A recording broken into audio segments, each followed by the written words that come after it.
I want all your attention now for this great guy. He is really great in real life too. Mr. Johnny Soporno!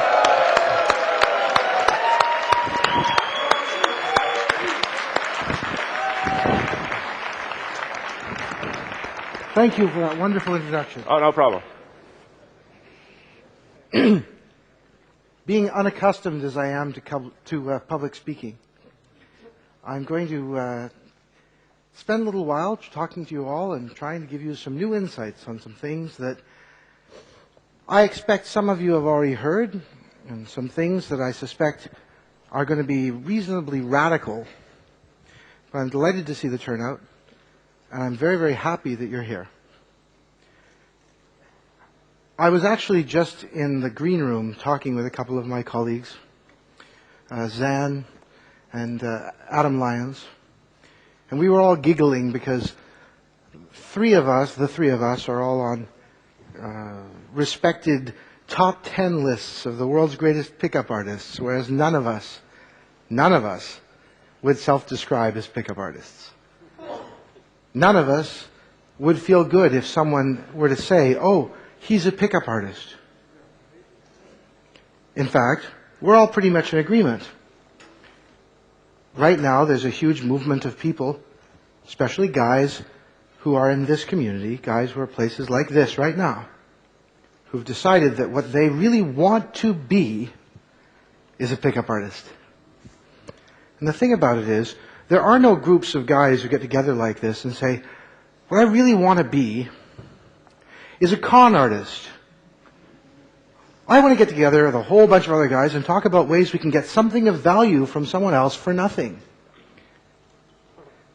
But you see, our society has a tremendous sexual cartel. And the cartel says, to women, you are forbidden to make sex available for less than the value of security. See, women crave security. It's a fundamental craving for women.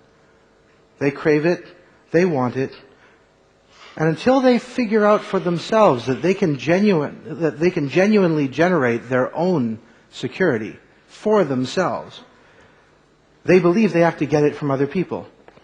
And as long as they believe they have to get it from other people, they'll feel they have to, at least on the outside, appear to be following other people's rules. Now, men, alternatively, as our primal need, crave approval. I often say that a boy doesn't become a man until he overcomes his fear of disapproval. And a man doesn't become free until he overcomes that craving for approval in the first place. So, we have this situation of this sexual cartel, which has ordered women, in order to be able to be eligible for security, they must never make sex available unless they are profiting from it. But at the same time, very same time, we have this community of guys who look at women and say, aha, we're going to offer women security. We're going to present ourselves as being strong, independently minded, powerful, effective guys. We're going to give them demonstrations of our high value. So these women will decide, yeah, this guy's a real winner, someone I want to catch and keep. And then the guys are going to be going to themselves, I'm running this same charade on many, many different women at the same time, hoping I can get into their pants. And then once I've actually had sex with them, I can move on. Therefore, not giving them the security I've promised them. And to me, if you promise something to someone in exchange for something of value, and you don't give it to them, well, that makes you a con man. Okay? So to me, a pickup artist, quite simply, is a con artist in the sexual predator domain. And that's something I don't want to be associated with. Now, with this in mind, I think there are some fantastic aspects of what's happened for men worldwide. Because of this seduction community. I think that people have learned all sorts of important things, like that women actually want you to succeed in getting them to go to bed with you. They really do. Women want you to get them to feel confident they can go to bed with you. However, it comes at a very substantial price for women. You guys all have a score count in your mind, most likely, a number of women you've been to bed with. And when you think about it, you're prepared to accept that your number is probably too low for your tastes and you'd like to have more. Well, you see, most women are in exactly the opposite situation. Most women have a score count in their mind that is tremendously diminished from what's actually gone on. Because they have to, for their own psychological welfare, convince themselves that they've been good girls. They need to appear to be good girls, so virtually all of them will tell you a number when asked that's lower than 10. Oh, there were half a dozen guys. There were the 3 long-term relationships I had, and that one guy in college, and one time when I was drunk, and that one time with that rat bastard pickup artist who told me he was going to be around for me but wasn't. But the truth of the matter is, if you know these girls pretty well and you talk with them with candidness and you say, I'm going to accept whatever you tell me, and it doesn't matter to me, and you're disarming to the women, you help them understand that it doesn't matter to you and that you're mature enough to recognize that sex is both something that is natural to people and something that is a skill. So some people are naturally talented at sex. But most people actually just have to learn the technique until they're any good at sex. And tragically, very, very few people actually go through the effort of learning the technique. So people talk to me about women and they say, well, if the girl's got a higher score count than 10, she's easy, she's loose, she's got no value to me. My sweetie Violet says, it's a funny thing. If I watch a guy, he's curling big heavy weights. His muscles, they don't get loose. They get stronger and better. Why is it that if a woman has sex, her muscles get loose? They don't. And sex, being both a talent and a skill, is something where, regardless of the degree of talent that you have, if you put in the energy to increase your skill, it'll be better for you, and it'll be better for your partners, whether you're male or female. So, with this in mind, we come back to this nasty trick, this sexual cartel, and why men have bought into this sexual cartel, this overriding belief that men have in their minds that say, oh no, I don't want to hook up with that girl. She's too easy. She's a slut. See, it's really ironic. We put women in a nasty double bind. This is a damned if you do, damned if you don't situation. We raise women, and I say we, meaning all of our society and internationally. Their mothers, their fathers, their family, the culture, their friends, all raise them to believe certain very broken paradigms. Everyone knows that if a girl decides to do things by her own urges, and she decides she's going to choose with whom she sleeps, she's not going to take conventional roles and settle down, get married, have children. She knows that society around her, regardless of the other decisions she's made in her life, maybe she's becoming a research scientist, maybe she's decided she's going to go on a world tour as an archaeologist, maybe she wants to be a surfer, and she thinks that having children right now would be a bad investment. Maybe she's a reporter, traveling around the world. Or for whatever other reason, or maybe no reason at all. She's not interested in getting married and having children and settling down. So, all her friends and her mother will say, you better hurry up. You better get control of your life. You better settle down. Otherwise, you're going to grow and become an old maid. You're going to be lonesome and unattended, and you're going to get old all by yourself. Because the women are all reminding her that her security comes from external sources. And with this in mind, they say, well, if you're going to have sex and you're not going to get married, wait a second, that undermines our entire model. We can't allow that. That violates the cartel. If a woman has sex because she wants to, because she likes the guy, because she thinks he's hot, because she's bored, because she hasn't got anything better to do, for any reason, where she's doing it strictly to suit herself, we brand her as loose, easy, cheap. We say of her, she has no self-respect because she gives herself away for nothing. And we call her a nasty four-letter word. We call her a slut. Now, to a woman, when a man calls her a slut, she brushes it off. It's no big deal.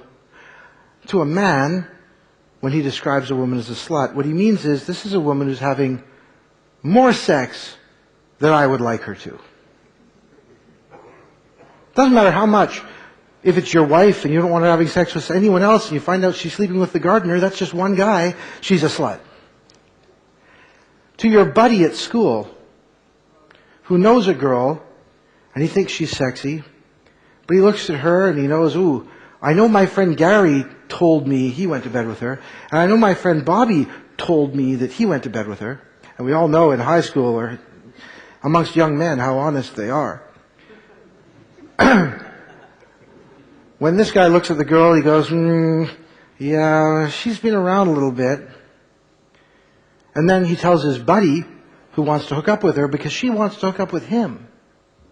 He says, oh, you don't want to hook up with her? She's a slut. She's been with Gary and she's been with Bobby. The guy goes, oh, well, I don't want to marry her. I just want to fuck her. But the truth of the matter is, it's an insane and unfair proposition to put it on a woman to scare men off of her by offering them public disapproval, which men can't bear. Or worse, to tell them that their choice will not receive approval. Because for most men, actually settling down with a woman is something where they absolutely have to have the approval of other men. That's why men decide to get married, because, thank God I get to exit the dating world. And besides, everyone thinks this girl is good. So they'll settle down. But you see, it's a really nasty trick that a girl who's self-directed and making up her own mind gets labeled in this way. Now, if we say, and we do, that a woman who does what she wants for her own reasons, has sex with people at her whim to suit herself, we say about her, she has no self-respect, she gives herself away for nothing. Well, that means there's another kind of woman. The second kind of woman is a woman who has tremendous self-respect. She never gives herself away for nothing. She always charges for it.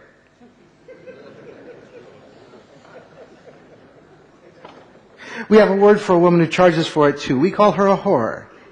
That's nice and complimentary, isn't it, guys? All right, so now we have the world divided into women of two categories. Sluts on one side, whores on the other side. Whores are also divided into two categories. There's a low-status whore, and for the purposes of this, I'm going to call her a hoe. It's easy to say. The hoe is a girl who says, well, he took me to a play and he paid for the tickets and he took me out for dinner and he paid for the booze and he paid for the babysitter at home, so I'll fuck him. Or he promised he'd take me to London for the weekend, or he promised he would take me to Trinidad, or he took me on this trip, or he bought me this fur, or he paid for this, or he paid for my rent, or he helped my kids get into a better school, or he helped me get a better job. So I'll go to bed with him.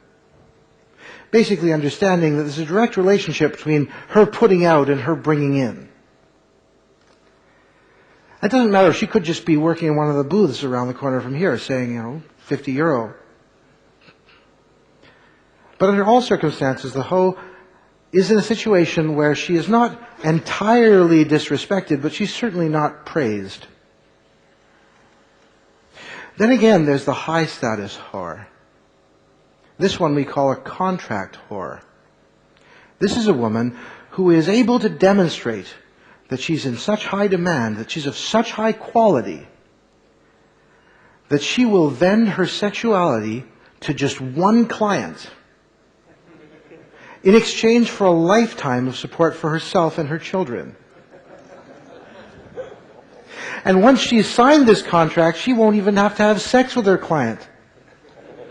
And fairly often she won't. This doesn't mean she won't have sex with anybody. It just means she won't advertise her sex as being available to anybody. And we have a very nasty four-letter word for this kind of woman. There we go, guys, a wife.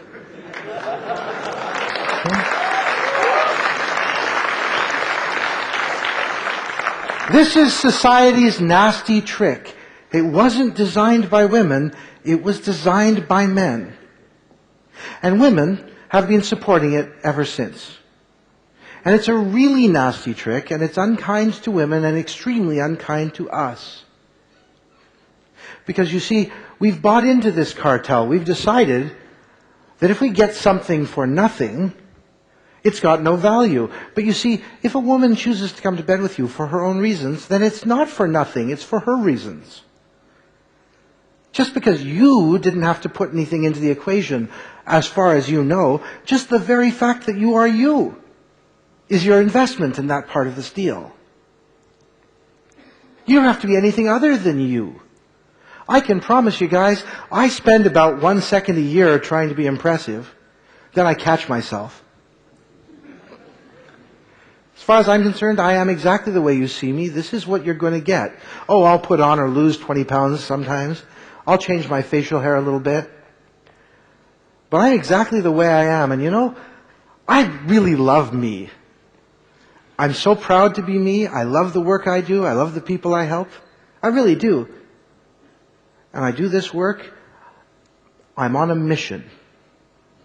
And my mission is to take this information of this nasty double bind that women are in, and the nature of the ways in which we've all deceived ourselves for so long that have caused us to take on this idea that there's a battle of the sexes. There's no battle of the sexes, guys. There's only the distance between what you are prepared to accept a woman wants and what she really wants. For guys like Zan and me, there's no distance. Because there's no distance, when we meet these women, we let them know, hey, you want something? I'm good for that. I'm here for you. And the women take us up on the offer. See, Zan is cursed by his excellent looks. I say this because if Zan told you this, if Zan told you that he could walk into a nightclub anywhere in the world and just make himself feel comfortable, be comfortable, and flirt with people, and the odds are very good that someone desirable and interesting to him would come home with him without any suggestion of any long-term commitment at all, just to have a really great time, to have fun and adventure. Well, you see, all of you guys would say, well, yeah, look at him. Of course he's going to have no trouble with that. But you know something, guys? I can do it too.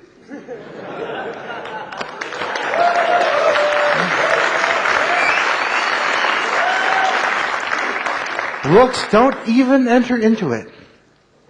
Okay? The whole point is, I broadcast my successfulness. And successfulness has nothing to do with money, nothing to do with power, and everything to do with influence. But it's not an active thing.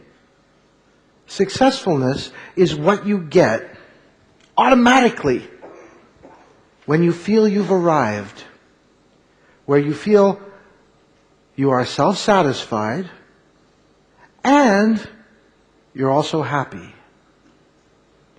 And it's a killer situation. It's so wonderful. When you feel successful, everyone wants to be around you. Because you've got a great, wonderful, positive, happy energy. And it gets to be kind of interesting. Your self-esteem is managed by your brain's ability to make reasonable estimations of things. And when you have decent expectation management, you say, I ought to be about here. This is where I feel I should be. This is where I'd like to be. This is what makes sense to me. This is me. I think I should be up here. That's your self-esteem. And your self-confidence, which is what you've demonstrated to yourself, what you've proven to yourself, it ought to be up here too.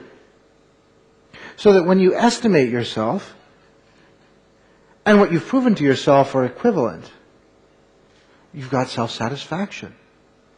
Hey, I really am all that. Damn.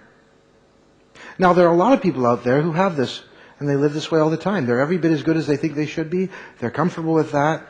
And yet, they've lost out. You watch these guys with lots and lots of money and the trappings of success. They're making more, but enjoying it less. Why? Because they've forgotten the other half of the equation. Happiness.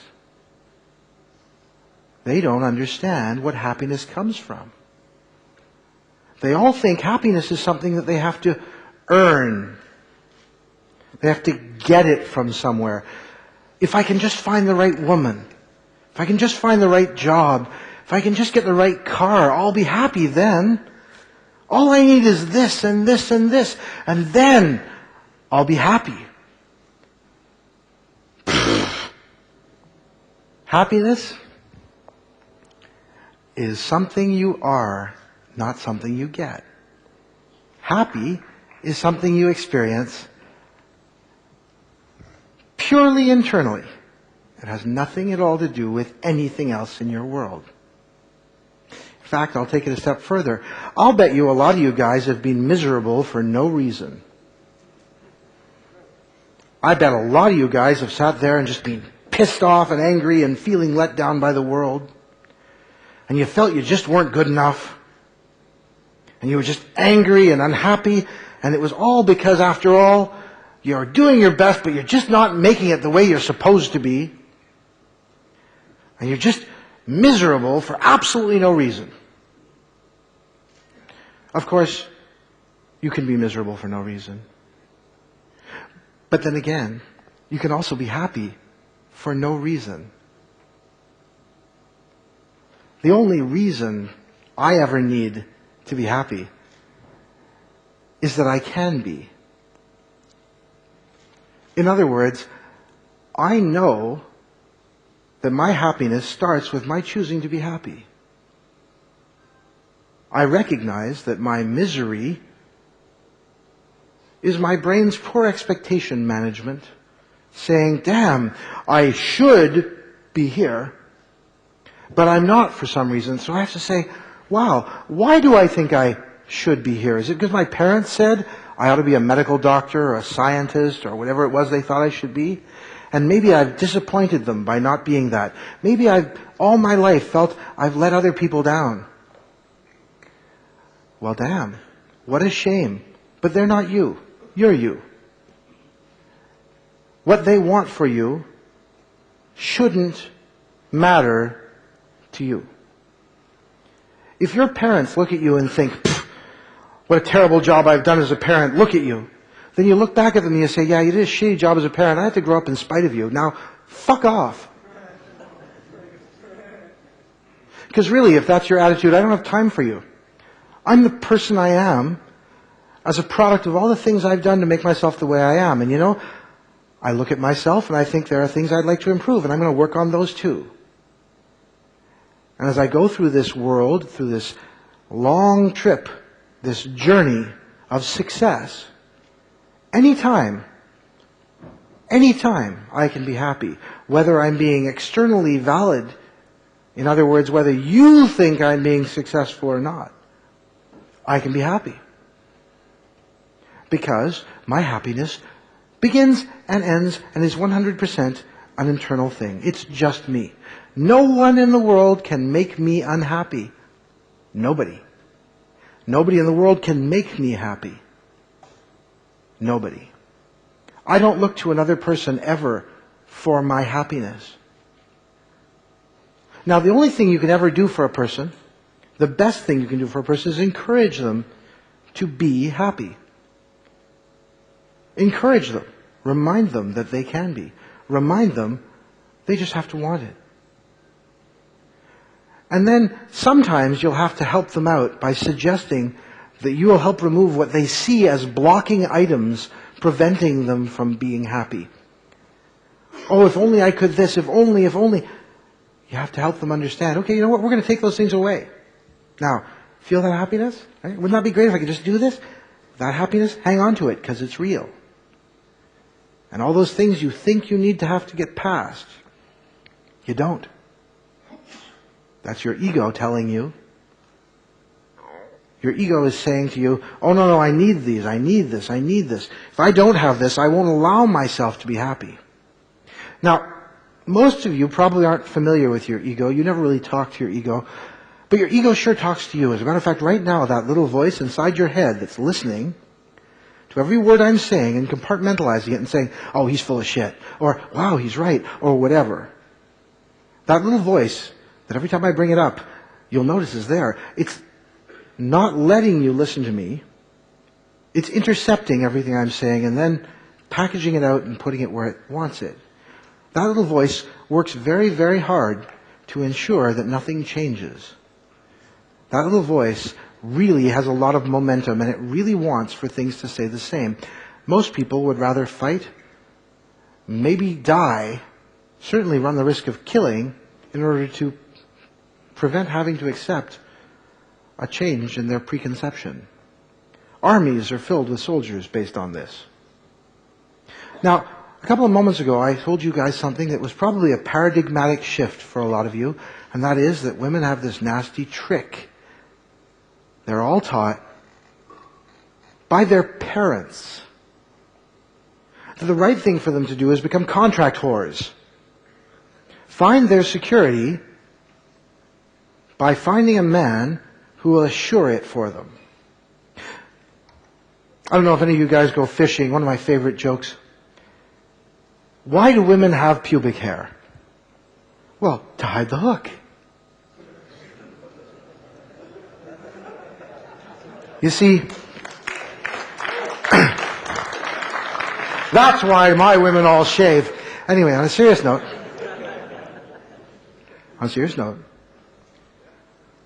one of the things that's quite astonishing is that the men feel, well, if only I can become more valid, if only I can get other people's acceptance by settling down, at least men around me will recognize that I'm strong enough, masculine enough, whatever, to get a wife. So if I can get one, that's great for me. And most of all, I get out of the dating scene. I don't have to worry about picking up girls anymore. And the woman is thinking, wow, every guy I meet is full of shit. Every guy I meet, the first thing he does is he walks up to me and tries to impress me. He either tries to impress me by being distant and distaff and looking at me like I'm not worthwhile, so that I'll have to try and prove myself to him, in which case my thought is, fuck him. Or he comes up to me and he tells me about how great he is. He talks to me about how great he is, and I figure, okay, whatever. All right, let me take a look and see. Here's my little list of what I want in a man. I wrote it up when I was 7. I've been carrying it around ever since. It describes the color of his horse, white. Type of armor, shiny. And every man that walks up to me and tries to be impressive, I look at him and I think, wow, how does he match according to my list of things that I believe I need to have in a man that I would consider my own? And if you're close enough, or if she thinks there's some chance, she'll say, okay, here's my number. call me up for an audition. I'm casting the role of leading man in my life story. Should be a good role. You'll enjoy it. So you show up and really impress me, and we'll see how that goes. So the guy takes the number, and as Zan suggested, he looks at the number. He doesn't want to seem needy. So he waits a few days because his buddies all said 5 days or whatever it is. And he finally calls, and the girl goes, okay, she's playing games. I can play games. All right. Take me out someplace nice. Maybe I'll like you better on a full stomach. So the man takes the woman out. He takes her out. And he's really got his lines memorized. He knows his routine. He knows exactly what any girl would want him to be in order to decide he's the right man. He knows this because somehow he decided this. In his mind, this is what any girl wants. So he goes through the whole routine. He tells her all about how great he is. And she listens. And she's bored. Because she's heard it all before. Maybe he's kind of cute. And maybe she's kind of bored. But usually she'll say, well, thanks for coming to the audition. Don't call us. We'll call you. Only she says it in the most hateful way of all. She says, I think we should just be friends.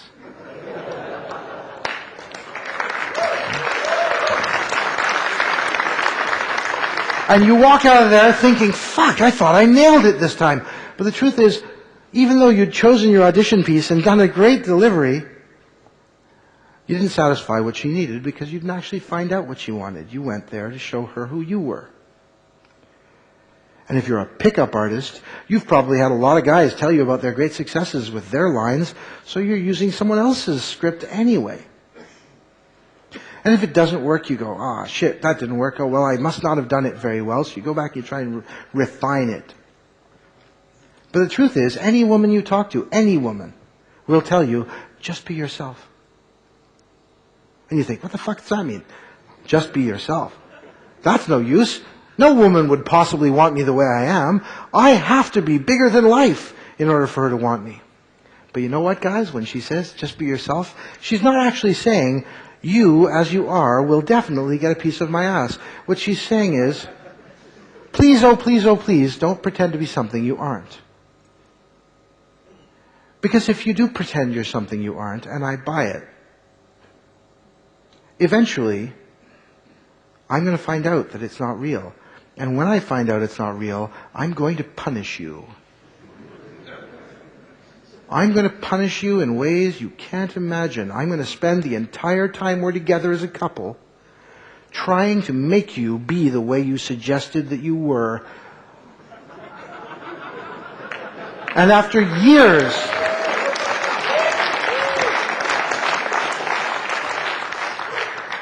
years of relationship in which I've been passive-aggressively trying to manipulate you into being the person you claimed you were, I'm going to ditch your sorry ass. I'm going to say, you're not the man I fell in love with. And you, the man, are going to say, well, of course I'm not the man you fell in love with. You spent the last 5 years trying to change me. But the truth is, you were never the man she fell in love with. The man she fell in love with was the man you were presenting yourself as being, not the man you were. And you brought this on yourself if you didn't actually just be yourself. Whereas, if you're just yourself, then you empower a woman with the most powerful choice in the world. The most powerful choice of all. The killer of all choices. The one that really matters. It's called Hobson's choice. Now, a lot of people think of Hobson's choice incorrectly. They think it means no choice. In fact, it's often used to mean no choice. But Hobson rented horses. And he rented them on a first in, first out basis. This way, each horse, when it got back to the stable, had the longest time to recuperate before it was rented out again. Very sensible way to do it, if you ask me. But people would show up at Hobson's and say, I don't want that one, I want the next one. I want the big stallion. I'm sorry, the bay is the next horse if you want it. No, I want that one. And Hobson would explain. Here's your choice. Take it or leave it. And that's Hobson's choice. It's a lot like Henry Ford saying you can have the car in any color you like as long as it's black. Take it or leave it. Now, if you're with a woman and you present yourself exactly as you are, and you let her know this is who you are, she can either take it or leave it. But you like you, and you're unashamed of being you. And you are, in fact, a real man. You like yourself, you do good things, you're confident, and you're successful because you're the person you think you should be, and it's a realistic belief, and you've proven to yourself that you are that person. And you're happy. You're happy with yourself. You're happy because you can be. Now, just about any woman in the world is going to want a man who radiates successfulness. So, that's one good point. The second thing is, when you are truly uninhibited about being you, you're not ashamed of liking the things you like, you're not ashamed of wanting her, she goes, wow, this successful guy wants me. That's pretty good. Now, we come back a little bit, and we see that in our society, like I said, Mommy and Daddy have both independently tried to ensure that their daughter becomes a whore. Mommy says, don't let yourself be easy. If you do, no man will ever pay for you. Although she doesn't use those words quite. She says, if you don't, he won't respect you. No one's going to buy the cow if they can get the milk for free. And women actually get told this by their mothers. And their fathers, they know the man's only after one thing, so they're very, very cautious. They interfere in their daughters' relationships. They want to make sure he's not just going to try and take advantage of them. But you see, the women have this problem. They're told this, and they know that what they're supposed to do is have a very low score count. And how do they manage this? Well, they equivocate. They translate words so they mean something different. In the same way as when Bill Clinton said, I did not have sexual relations with that woman. He was being extremely precise in what he meant by sexual relations. Sticking a cigar in her twat somehow didn't manage to make the grade, or letting her suck on his penis didn't manage to make the grade as sex in his mind. The story is that Hillary Clinton gets a phone call from Chelsea Clinton at her first semester at college, back during Clinton administration. She says, Mom, I'm loving college so much, and the guys are just amazing. And she says, you're not having sex, are you? Not according to Daddy.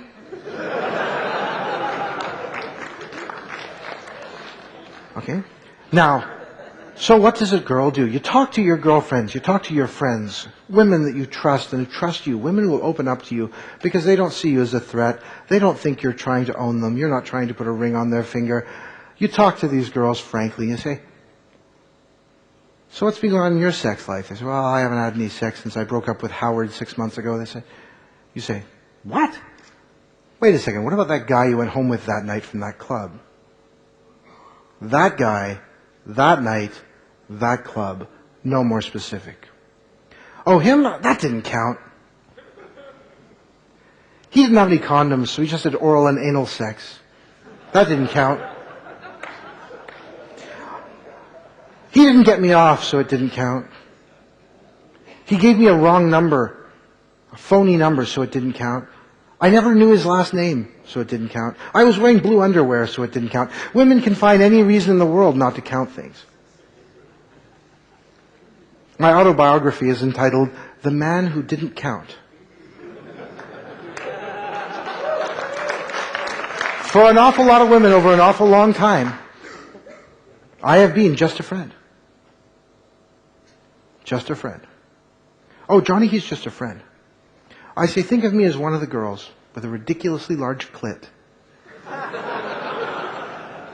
And I'm just a friend with an inordinate number of women, a fantastic number of women, who are absolutely awesome and I care for and I treasure and I love. And of course I go to bed with them. But just as friends. And they don't count me. Johnny, oh, that doesn't count. He's just a friend. And I'll be lying in bed with one of them and she's asking me, what do you think I should do to get this guy's attention? I really like him. And I'll give her the best advice I can. I'm happy to be there for her because I am her friend. But as soon as she realizes that I'm out of the running as a potential client, and I'm not going to try and be her client when she doesn't want me to be her client, then all rules go out the window. I'm not trying to court her. I'm not trying to suit her. I'm not trying to own her. So, she can do whatever she wants with me. And it's actually a really desirable place to be. Because with all of my female friends, whether I'm sleeping with them or not, I'm exactly the same. Whether they're in the room or out of the room, whether they're on the phone with me, nothing changes. I'm exactly the same person. My sweetie, Violet, with whom I've been for 4 years, is my dream girl. She is exactly perfect for me in every important respect. I am completely smitten with her. There's no infatuation. There's no overriding sense of, oh my God, every time I see her my heart beats. I just feel happy whenever I know she exists. And I want her happiness.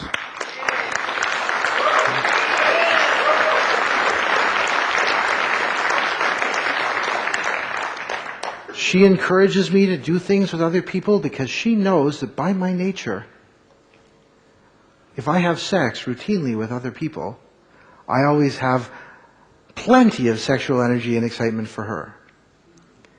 See, an interesting thing about men, we all buy into some things. One of them is that your sexual prime is 18, and after that it's all downhill. In other words, when you're 18, you can get a hard-on, use it, get another hard-on, use it, get another hard-on, use it, and that's wonderful. But when you're 18, actually getting a chance to use your hard-on with someone is actually a low risk, a low opportunity for most guys. By the time you're 22, 23, you're probably living on your own, you probably have a regular girlfriend, and you're having sex when it's convenient for you both. By the time you're 25, 28, maybe settle down with a woman, living with her, ongoing long-term relationship, and when you're living with someone, you don't have sex with them every day. You have sex with them every day for the first month, every other day for the second month, until the situation clears up. Oh no, that's laxatives. You have sex with them for fun when the situation comes up. But then life suddenly starts to creep in, and your urgency to have sex just drops off a lot. This is because your brain recognizes that, wait a second, this is the same girl as last time. And your brain goes, oh, I've already put my seed in this one. If she's going to become pregnant, she already will be.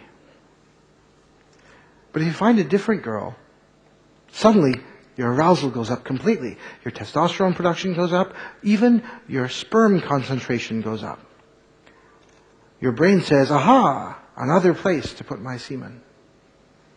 If you take a bull and you put him into a field full of cows, he will go to each cow before he returns to any cow for a second time. He's not thinking, ooh, that was pretty good with Bessie. I'm going to go back there as soon as I can. No, he's in there doing his job, which is fertilizing cows.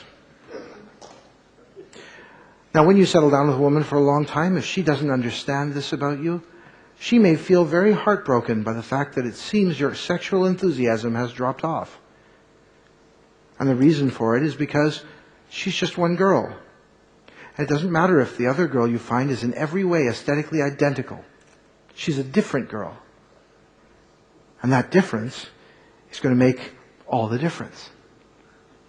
You see, for Violet and for me, we both understand that in order for me to be able to be sexually performing at my best, I need to keep recharging my batteries by having a variety.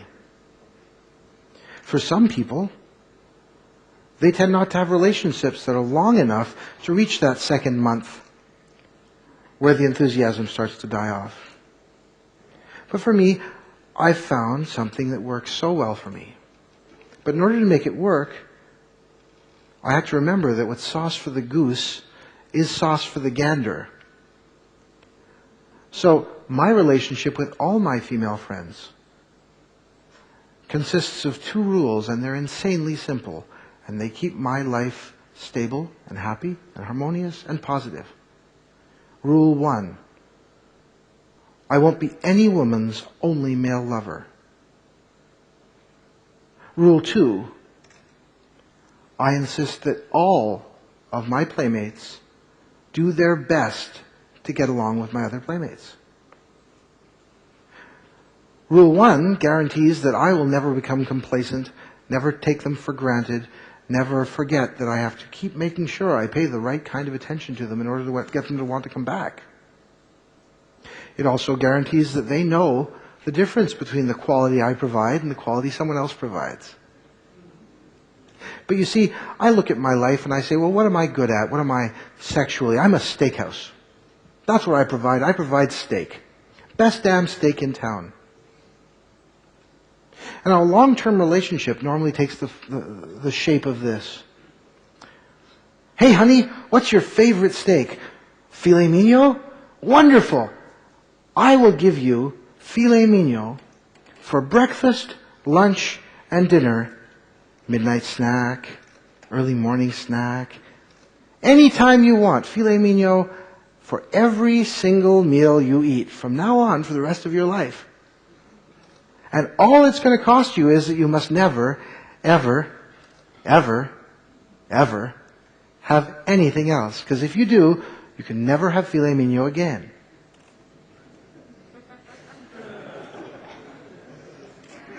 And so, in essence, you go through the first week figuring, this filet mignon stuff is great. By the 3rd or 4th day, you're going, wow, this filet mignon stuff is great. And by the end of the 2nd week, you're going, anything, pasta, ravioli, Chinese, I don't care, anything.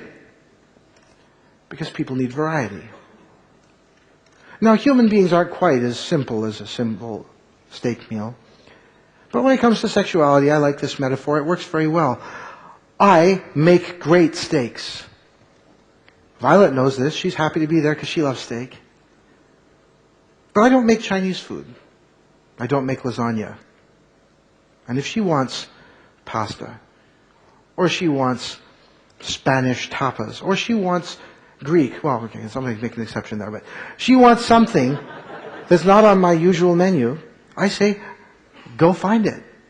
You want someone who's going to tie you up? Go find it. You want someone who's going to tickle you all night? Go find it. You want something that isn't in the realm of things I do well and that I'm interested in doing? Go find it. Because you see, you can't fake a fetish, gentlemen. You cannot pretend to be dominant if you're not fundamentally dominant. You can't pretend to be truly submissive if you're not truly submissive. So if someone needs something or wants something different than you can do, the only thing you can do is encourage them to find it someplace else with an open mind and say, go do whatever it is you want. In fact, once in a while, go out and try another steakhouse. And you can come back and say, well, maybe the meat wasn't as good, but they had a really great flavoring to it. And you'll realize, oh, okay, I should add that to my repertoire. But Violet knows that if Violet's out having something else, she doesn't have to worry about me. My steakhouse has a line. There's always people ready to come and sit at my table. In fact, she knows this. She can go out and get whatever she wants, come back home for dessert, as long as she doesn't mind sitting at the table with some other people who are already there. Fortunately, we tend to like most of the same girls, which is extremely convenient, really. The whole point to it is, if I were spending my time trying to be something other than I am, if I were presenting myself in any way other than the way that I have always been, if I had suggested to Violet that I was going to be different than I actually was, she would have expected things that were different than she was actually going to get. By being exactly the person I said I was, she knew exactly what choices she was going to have to make. every single night Violet chooses to be in my bed, if we're in the same city anyway, and every single night I choose to be in her bed.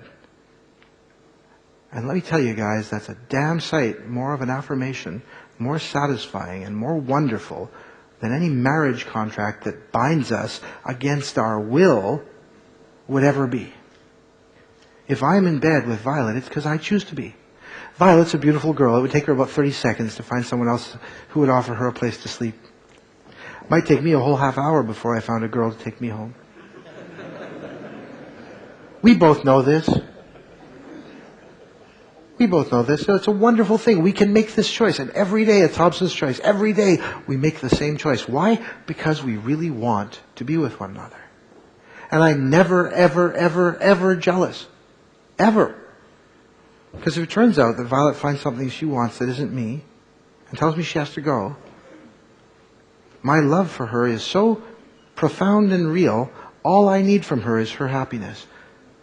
As long as I know that she's pursuing her happiness, hey, that's the best I can do. And if it turns out that I'm no longer the person I was, or she's no longer the person she was, so we're no longer ideal for each other, why in the world would we want to punish one another by pretending that we were? I can't make her heart captive. I cannot say that Violet belongs to me. That's not up to me to choose. Belonging has to do with someone's longing for someone else. I long to be with Violet if we're apart. Truth is, she longs to be with me. I can say, I belong to Violet. Violet can say she belongs to Johnny, and we do. But this is not ownership. This is not possession. This is a statement of how we feel. So if Violet goes off and does whatever it is she wants, but she still longs to be with me, I know she's coming back. So I've got nothing to fear. Violet knows I'm always coming back. Because when I'm not with her, I wish I was. This belonging is incredibly powerful and requires no external influence. If human beings pair bonded in nature for life, they just pair bonded, there'd be no word marriage. It would never have ever needed to exist because people would simply meet someone, hook up, and that would be that. Once you understand that this whole marriage regimen is something that has been taught, and specifically taught to us so that men could believe their children were their own. Because for some reason this really matters to some men. They really feel that just loving the child and raising the child and being there for the child throughout its life isn't enough. They have to be genetically related to it. But we've only been able to test that very recently, and almost no one ever does. And it's probably for the best, because in most long-term, exclusive, committed relationships, there are those days, the days when the girls are looking around them and they're looking at every guy and they're saying, I could do him. I could do him. I could do him. Ask your female friends about those days. They're usually about halfway through their menstrual cycle, when they're in a situation where they can become pregnant. When they can't become pregnant, they're looking for that security. But when they could become pregnant, those 3 or 4 days in the middle of the month, their month, they're looking at every guy and going, yep, could do him, could do him, could do him. Thank you, ladies.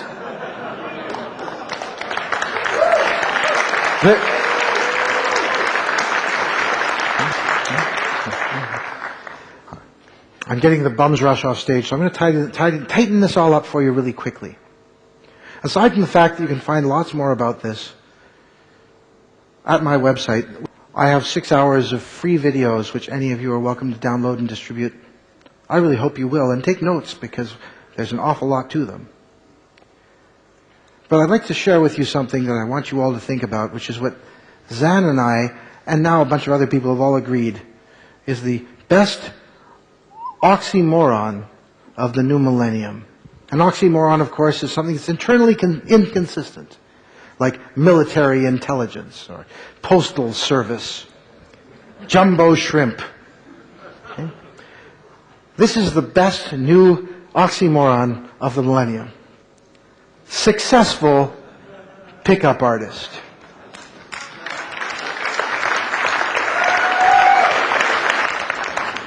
Please, when you have the time, go and visit worthyplayboys.com. There's lots of things I think are pretty insightful and worthwhile for you all.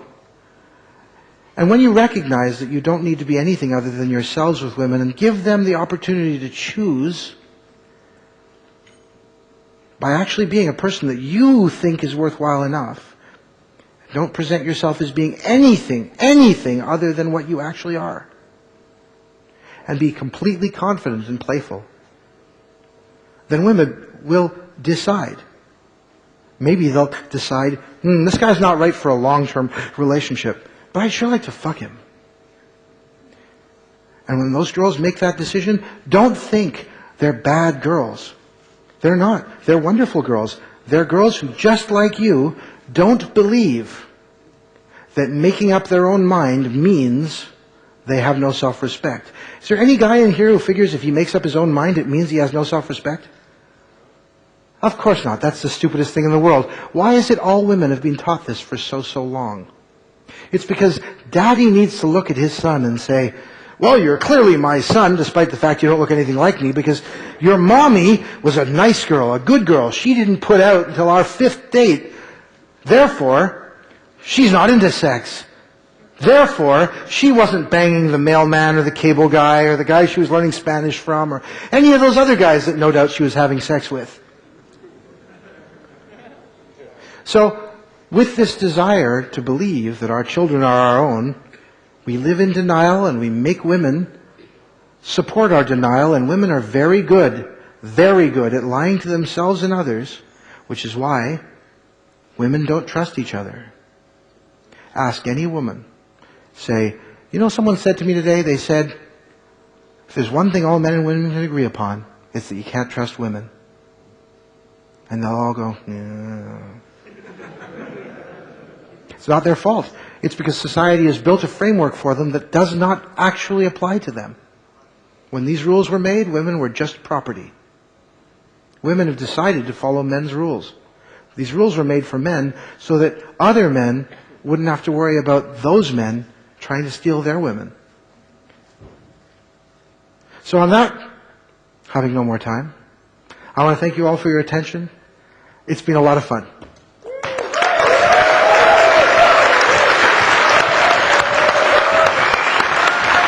Come on, man! Give it up for Johnny! Thank you. Not a problem. Good to help you,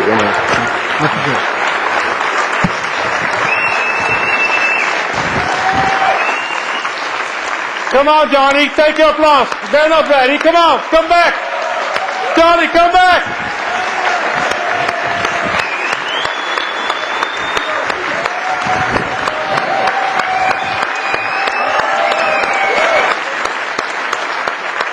Thanks a lot for coming. We really love you. Show business is my life. Give me the question. Hi, Johnny. Hi. How are you? Wait.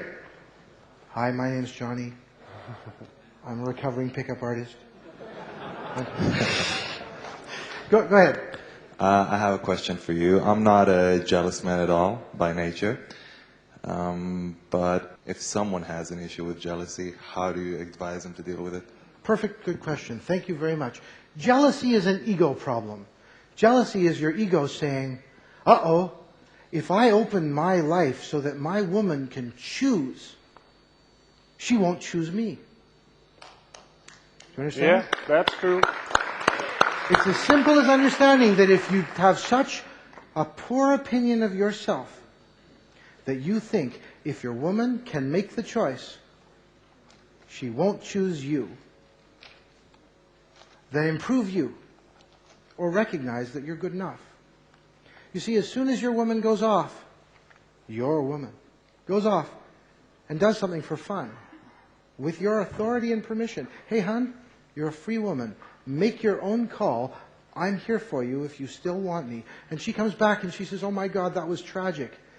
I mean, the guy was technically good, but he was such a dick. I'm so glad I have you. And suddenly you won't be jealous anymore.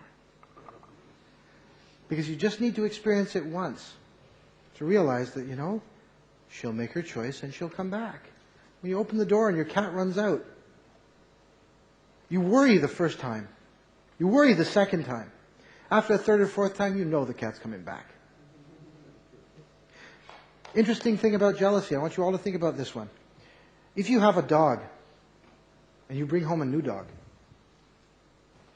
the new dog will be treated very harshly. There'll be serious jealousy on the part of the first dog who looks at the second dog and thinks, uh-oh, master's going to have his attention split. I'm not going to get as much attention. But as long as you're still very happy and loving towards your first dog, about 2 weeks later, those dogs will be as family and they'll get along fine. A couple of months go by, you bring in another dog. Now the two of them will gang up on the other dog. But as long as you give them plenty of attention and love, a couple of weeks later, all three of them will be a family and everything will be fine. Then you bring in a fourth dog. Now it's the fourth dog who's having the panic, worried they won't be accepted. The other three dogs say, oh, it's another dog.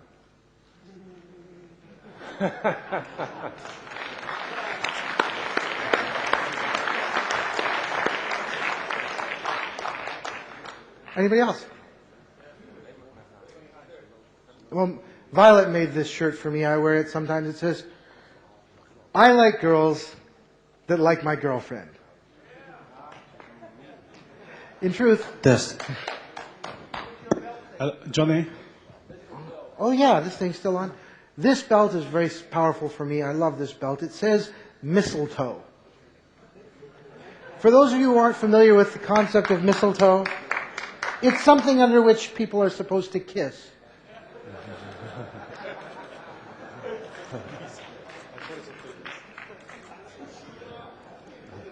Now, Johnny, a quick question. Here. please. Hi. My name is Matteo. I'm from Italy. And actually I found out about the game in, these communities. And your inner game tonight probably was something extremely interesting, but a bit utopian for the present times we are living. So, how many generations will it take before we get to that point? A great question. And let me answer you by saying I can't change the world by myself, which is why I'm on tour.